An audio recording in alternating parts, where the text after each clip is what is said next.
Bonjour et bienvenue dans ce nouveau tutoriel où nous allons commencer la partie 4 de la modélisation d'une tasse de café avec sous-tasse et cuillère. Ici nous allons mettre des lumières et mettre des matériaux. Donc nous allons commencer par les lumières. Donc pour ce faire, tout d'abord je voudrais agrandir la sous-tasse. Donc j'appuie sur T et je l'agrandis un peu parce qu'elle est un peu petite quand même. Voilà. On va prendre des lumières donc. Donc on reste appuyé ici, nous avons le choix pour les lumières. On va commencer par, on va prendre de simples lumières, on va prendre les lumières de visée qui sont en fait des spots avec un tag cible que l'on peut retrouver ici dans propriétés animation, il est là. Donc ce que ça va faire, c'est que quand on bouge le spot, eh bien la lumière le spot vise, je continue de viser la tasse de café. Donc pour dupliquer, CTRL plus déplacement, voilà. Je vais venir le mettre par ici peut-être, voilà.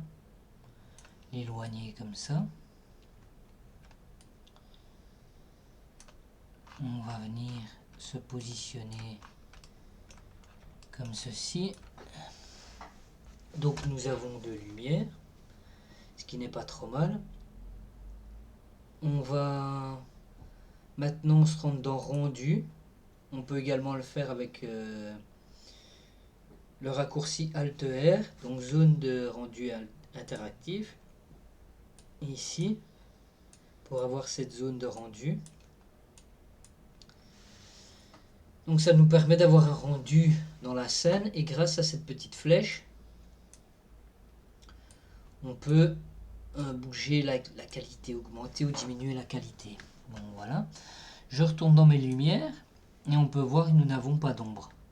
Donc soit je peux le faire dans généralité ou alors dans les ombres ici, venir choisir ombre douce, ombre donc rétréce, des ombres franches, ce qui n'est pas très réaliste, ou les ombres surfaciques comme celle-ci. Alors on se rapproche déjà du réalisme, mais bon, est-ce que c'est vraiment réaliste? Je ne sais pas. Celles-ci, pour moi, m'ont l'air un peu plus... On va prendre... On va commencer par celle-ci. Alors on peut voir que ça nous crée des traces ici sur notre plan. Donc nous allons changer le bias absolu. Donc si je l'augmente, on peut voir qu'elles vont diminuer. Ok. On va l'augmenter jusqu'à ce qu'elles disparaissent. Voilà. Donc sur 12. Et maintenant, on va commencer à mettre des matériaux. Donc ici, on peut augmenter la résolution de nos lumières. Voilà ce que ça fait. Voilà, on augmente la résolution des lumières. On va revenir en 250, puisque bon, voilà. On peut modifier la couleur de nos ombres, ce qui est pas vilain.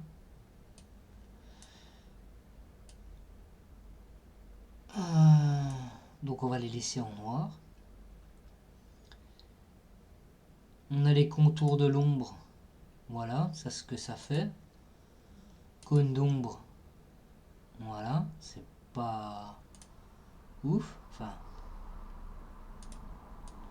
si on augmente et qu'on diminue, voilà la différence. On va pouvoir régler l'intensité des ombres. Mais nous, on va laisser tout ça de manière plus ou moins automatique, je dirais. On a d'autres paramètres, caustique. Bon, on va laisser tout ça tranquille pour ce tutoriel et on va continuer nos matériaux sur notre tasse de café. Donc on va ajouter ici un matériau standard. On peut soit cliquer sur le plus, soit sur créer. On a nos matériaux PBR, standard, nodal, matériaux gazon, cheveux, etc. Des pré-réglages, béton, bois, céramique, découpe, machin, nanana. On va peut-être mettre, je ne sais pas, plastique. Ça peut être sympa. Allez, on va mettre un truc en plastique. Voilà, on va venir le glisser, déposer sur notre plan. Et on va attendre le rendu. Du coup, c'est plus lent. On va baisser la qualité pour avoir quelque chose de plus rapide.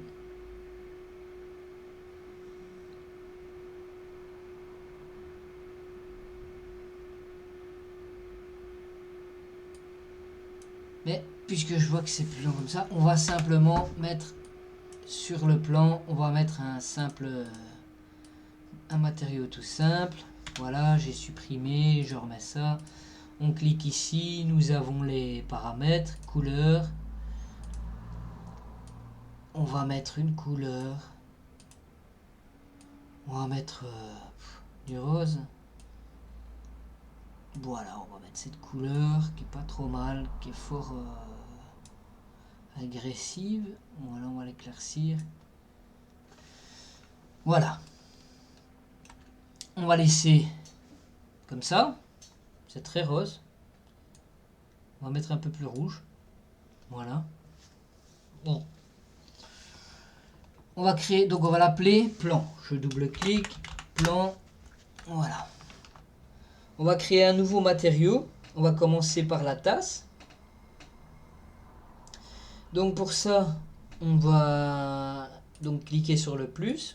On va mettre, on va l'appeler bleu.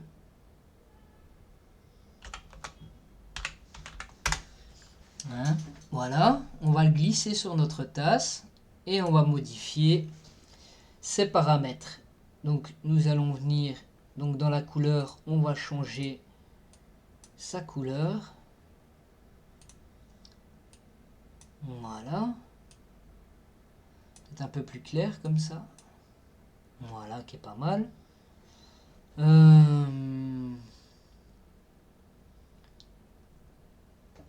On va venir dans réflexion.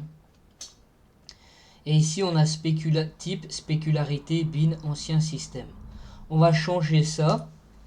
Et on va passer ça en Beckman.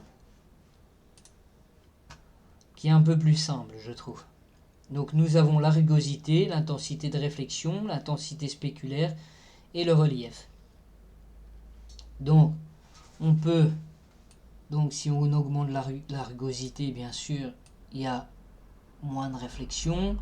Si on augmente l'intensité de réflexion, on a plus de réflexion. On peut le voir en baissant le relief.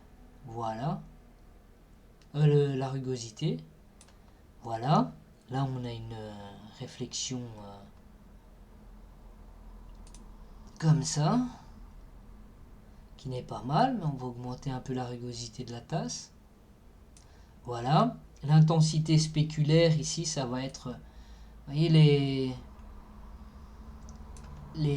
comment dire, la lumière, les reflets de la lumière, les spots. Voilà. Et on va diminuer l'intensité spéculaire, l'intensité de réflexion, qui m'a l'air quand même assez forte.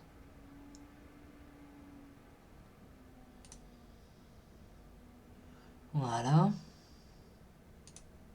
Baisser l'intensité spéculaire. Et augmenter légèrement la rugosité. Voilà qui m'a l'air bien. Peut-être sur 25. Ça m'a l'air pas trop mal. 24, 23. Ok, ça fait pour 23. Par contre, la couleur, c'est pas trop ça. Voilà, on va foncer un petit peu le truc. Donc la luminosité, voilà, c'est la lumière qui se propage. On va faire comme ça. Donc on aperçoit très bien les reflets ici qui voilà. Ce que nous allons faire maintenant, puisque nous n'avons pas besoin des autres ici, ce que nous allons faire, on va passer en mode polygone et l'on va sélectionner la tasse. Sur Alt R, on fait Alt R pour retirer notre zone de rendu. Voilà.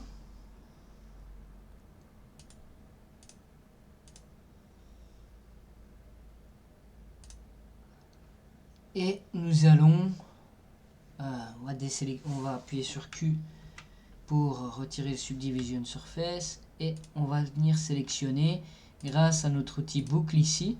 On va venir sélectionner, Shift enfoncé, l'intérieur et les bords de notre tasse. Voilà, je prends le pinceau ici de sélection et je sélectionne. Ok. J'ai pas cliqué sur visible seulement, donc il va falloir recommencer. Voilà, donc seulement les visibles. C'est ça. On recommence.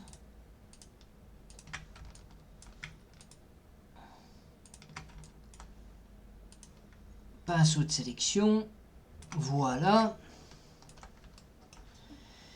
Et ce qu'on va faire maintenant, c'est qu'on va venir dans sélectionner ici, en gardant tout ça sélectionné, et on va enregistrer la sélection. On peut voir le petit triangle qui apparaît ici, c'est notre sélection. On va réactiver Subdivision Surface, la subdivision. On va passer en mode modèle. On prend notre matériau ici et on vient glisser la sélection de polygone. Voilà. Ce que l'on va faire, j'ai fait absolument n'importe quoi. On va donc, on revient en arrière. On a notre sélection enregistrée. On va créer un nouveau. On va pas créer un nouveau matériau. On va dupliquer celui-ci en restant CTRL enfoncé et en venant le glisser. On va modifier sa couleur. On va le mettre sur blanc. On va venir le glisser, déposer sur tasse. Et dans... Nous allons venir ici avec notre matériau sélectionné, limiter la sélection à notre sélection que nous avons précédemment enregistrée. On vient glisser le petit triangle ici. Voilà. Et maintenant, nous avons notre intérieur de tasse qui est blanche avec l'extérieur qui est bleu. On va faire la même chose sur la sous-tasse. On va prendre notre bleu, le glisser ici. Ici, je vais le renommer blanc. Voilà. On passe en mode polygone. On prend notre outil tour de sélection. Donc, on sélectionne par boucle. Voilà. Et on va enregistrer la sélection ici dans sélectionner. Enregistrer sélection. Notre petit triangle apparaît. On prend le blanc, on vient le glisser, déposer. Et on vient reglisser notre sélection ici même. Dans limiter la sélection. Voilà. Nous avons maintenant notre sous-tasse avec le bord blanc. On a notre tasse et notre sous-tasse qui sont faites. On aurait même pu inverser en vérité. Donc on peut venir supprimer, pourquoi pas. Venir mettre le blanc là, le bleu ici. Et venir mettre limiter la sélection sur le bleu. Voilà, c'est pas trop mal.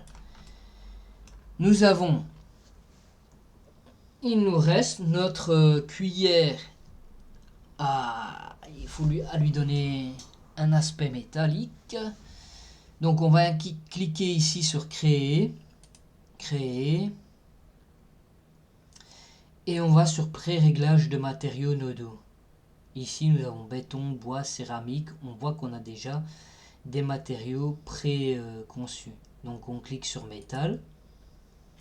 Voilà, métal. Ici, nous pouvons choisir, donc dans métal, on peut choisir notre type de métal, fer, chrome, aluminium, argent, etc. On va rester sur fer. Galvanisé, sablé, fonte, poli. On peut mettre poli. Voilà. On va venir glisser notre métal sur notre cuillère, comme d'hab. On va repasser en mode modèle ici. On va faire Alt, R pour voir notre rendu. Pour voir à quoi ça ressemble. Ok. On va s'approcher de notre cuillère. Voilà. Et on va modifier un petit peu sa couleur. Peut-être on va l'éclaircir. On va peut-être mettre un peu moins de grains. Un peu moins de rugosité. Un peu moins de grains.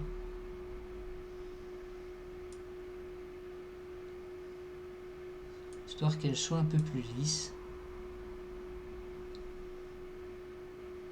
Moi 10 ça me paraît bien. Salissure, on peut augmenter les salissures. Voilà. Et la rugosité, on peut aussi la baisser un peu. Voilà, on va aller à 15. Et nous avons notre cuillère qui est faite avec notre tasse de café. Voilà. On va reculer un peu. On va venir dans nos lumières. Pour dire que la scène soit un peu plus... On va venir sur détail. Angle externe, on va ouvrir pour éclairer un peu plus tout ça. Ok. Et on peut voir que ça m'a l'air pas trop mal du tout. Hein.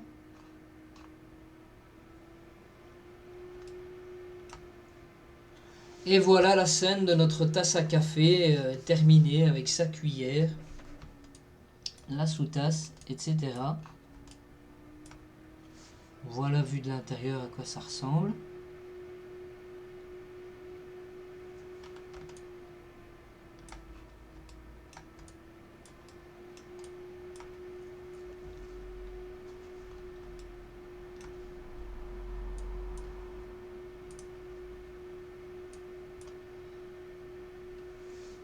Donc voilà le tutoriel sur la tasse de café et la sous-tasse terminée. Et je te dis à bientôt pour une nouvelle série de tutoriels. On va voir ce qu'on va pouvoir faire. À très vite. Merci d'avoir suivi ce tutoriel jusqu'au bout.